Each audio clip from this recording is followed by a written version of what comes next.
ایسی طوفانی بارشیں اور ساتھ ہوا آئی تو جڑوں سے اکھاڑ دیا اس نے. لیٹ گئی ساری فصل زمین کأن لم تغن بالامس شیئا. تو کہا موسیٰ جب میں راضی ہوں گا تو پھر کیا ہوگا؟ پھر بارشیں وقت پر آئیں گی. اور کیا ہوگا؟ والملک فی حلمائہم، نیک اور سمجھدار لوگوں کو حکومت دوں گا. صرف نیک ہونا کافی نہیں حکمران کے لیے، نیک بھی ہو سمجھدار بھی ہو. یہ جو عباسی خلیفہ تھا آخری مستعصم باللہ، اس کو 656 ہجری میں 1260 عیسوی میں ہلاکوں نے جسے ختم کیا، وہ رات کا تہجد گزار اور دن کا روزے دار تھا. شب بیدار روزے دار، انتہائی نیک آدمی، لیکن عقل سے خالی تھا، بے وقوف تھا. تو خود بھی ڈوبا اور اپنے ساتھ 15 لاکھ آدمی ذبح ہو. تو اللہ تعالیٰ فرماتا ہے جب میں راضی ہوتا ہوں تو کیا کرتا ہوں؟ اجعل الملک فی حلمائہم، نیک اور سمجھدار لوگوں کو حکومت دیتا ہوں. جو ایک طرف تو دیانتداری سے کام کرتے ہیں، مجھ سے ڈرتے ہیں، اور دوسرا اپنی سمجھ فہم فراست سے قوم کو کسی کنارے پر لگا دیتے ہیں.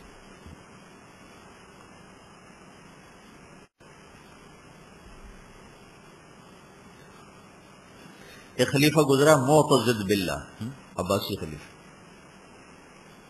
اس کا دور تھا. ایک مسافر آیا بغداد، وہ جا رہا تھا حج پر، اس کے پاس پیسے تھے، تجارت کے لیے آیا، اس کو تجارت میں کافی مال بچا. تو وہ حج کا ارادہ ہوا تو اس نے سوچا میں یہ میرے پاس اتنا مال ہے میں کہیں امانت رکھ لوں.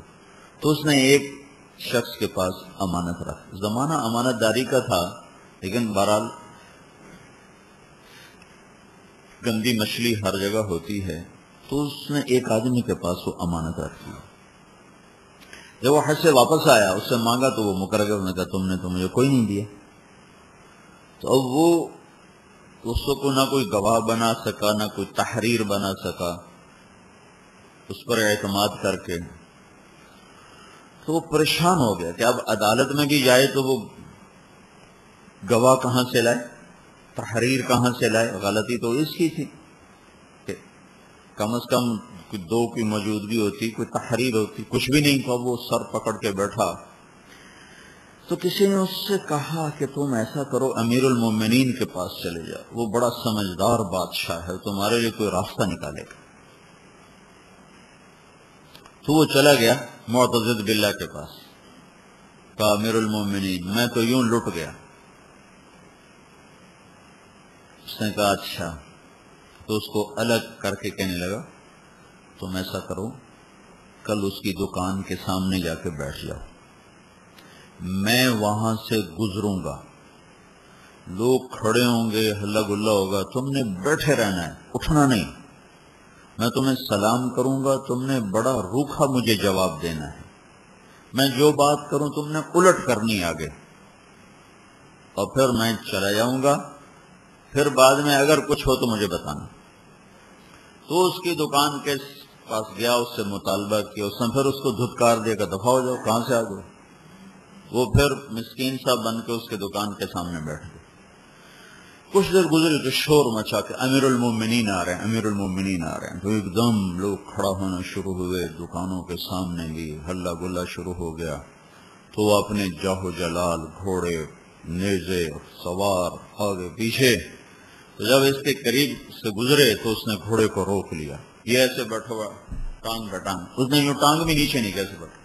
تو نے کہا بھائی السلام علیکم ورحمۃ اللہ وبرکاتہ. کہنے کا وعلیکم السلام، آدھا سلام. کہا بھائی تم کب آئے ہو، مجھے خبر ہی نہیں دی. کہا میں کوئی فارغ تھوڑا ہوں کہ تمہیں خبریں دیتا پھرتا. تو سارا مجمع پریشان، یہ کیا بلا ہے جو امیر المومنین کو ایسے جواب دے رہا ہے، اور وہ جو دکاندار تھا اس کا ایک رنگ آئے ایک جائے، مر گیا تھا ایک ہی بنی ہے تو کوئی بلائیں، بھائی مجھے ملنے نہیں آؤ گے؟ کہا فرصت ہوگی تو آ جاؤں گا۔ کہا بھائی تیری بڑی مہربانی، آ جانا۔ کہا اچھا بھائی مجھے زیادہ تنگ نہ کرو، مجھے موقع ملا تو میں آ جاؤں گا، نہ ملا تو میں کوئی اتنا فارغ نہیں ہوں۔ کہا اچھا بہرحال بھائی جب موقع ملے تو ضرور مجھے خدمت کا شرف بخشنا۔ یہ کہہ کر وہ چلا گیا، اور وہ جو دکاندار کا دل بیٹھ کر ان کا مارے گئے، یہ تو کوئی امیر المومنین کا کوئی بڑا ہی تکڑی شے۔ کہنے لگا بھائی صاحب ادھر آؤ، وہ ذرا مجھے یاد تو دلاؤ، وہ جو تم نے میرے پاس پیسے رکھے تھے وہ تھیلی کا رنگ کیا تھا؟ کہا جی وہ سرخ رنگ کی تھیلی تھی۔ اللہ کے بندے تم مجھے پہلے رنگ بتاتے، وہ تو میرے پاس ہے، میں تو بھول گیا تھا۔ اس نے جا کر اس کو امانت واپس کی، اس نے جا کے امیر المومنین کو بتلایا، تو اس نے وہیں اس کی دکان کے آگے پھانسی تیار کر کے اس کو دکان کے آگے ہی پھانسی پہ لٹکا دیا۔ تو جب اللہ راضی ہوتا ہے تو سمجھدار اور نیک لوگوں کو حکمران بنا دیتے، جو رعایا کا درد اپنا درد سمجھتے ہیں، پھر اس کو حل کرنے کا سلیقہ بھی رکھتے ہیں۔ اب سلیقہ ہی نہ ہو تو رو کے کیا کرے گا؟ رو کے کیا کرے گا؟ سلیقہ بھی ہو، درد بھی ہو، تدبیر، حسن تدبیر بھی ہو، دیانتداری بھی ہو۔ تو اللہ تعالیٰ فرماتا ہے جب میں راضی ہوتا ہوں تو پھر میں سمجھدار لوگوں کو بادشاہ بناتا ہوں، سمجھدار اور نیک۔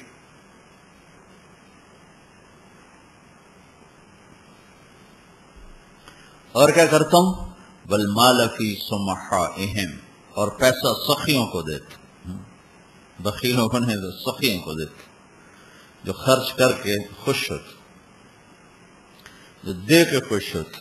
امام زین العابدین کے پاس کوئی سائل آتا نا، کہتے مرحبا بمن یحمل الزادی الی الاخرہ، مرحبا، الحمدللہ اللہ تعالیٰ نے آخرت میں سامان پہنچانے کے لیے سواری کا بندوبست کر دیا۔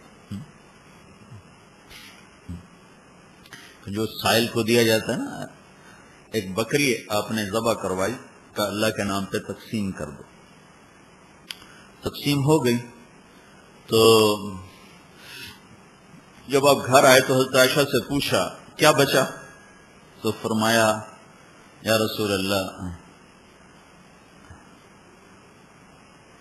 فنیا کلھا الا کتفھا، ساری لگ گئی، صرف ایک دستی باقی۔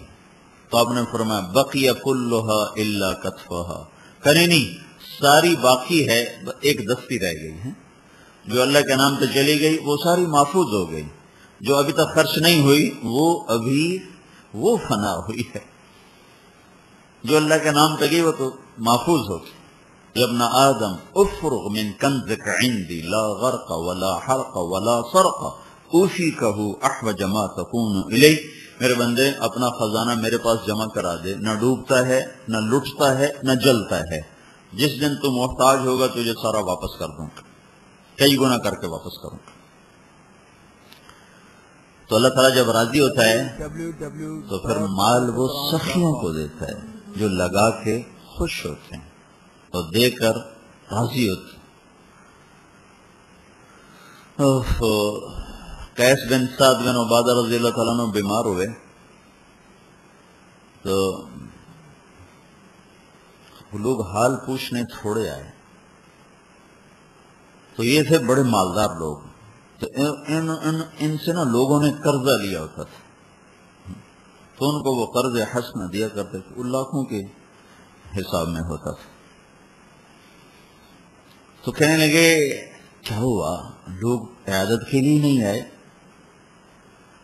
پھر خود ہی سوچنے لگے لگتا ہے جنہوں نے مجھ سے قرضہ لیا ہوا ہے نا، ان کو ڈر ہوگا کہ اگر حال پوچھنے گئے تو کہیں قرضہ نہ مانگ لے، اس شرم کی وجہ سے شاید نہیں آ رہے۔ تو ایک نوکر سے فرمایا بازار میں پھر کے اعلان کرو جس نے قیس کا قرضہ دینا ہے سب معاف۔ تو اس آدمی نے بازار میں پھر کے اعلان کیا بھئی جتنے قیس کے مقروض ہیں مبارک ہو، انہوں نے سب معاف کر دیے۔ پھر جو لوگ اٹھے عیادت کے لیے ان کا دروازہ ہی توڑ کے رکھ دیا۔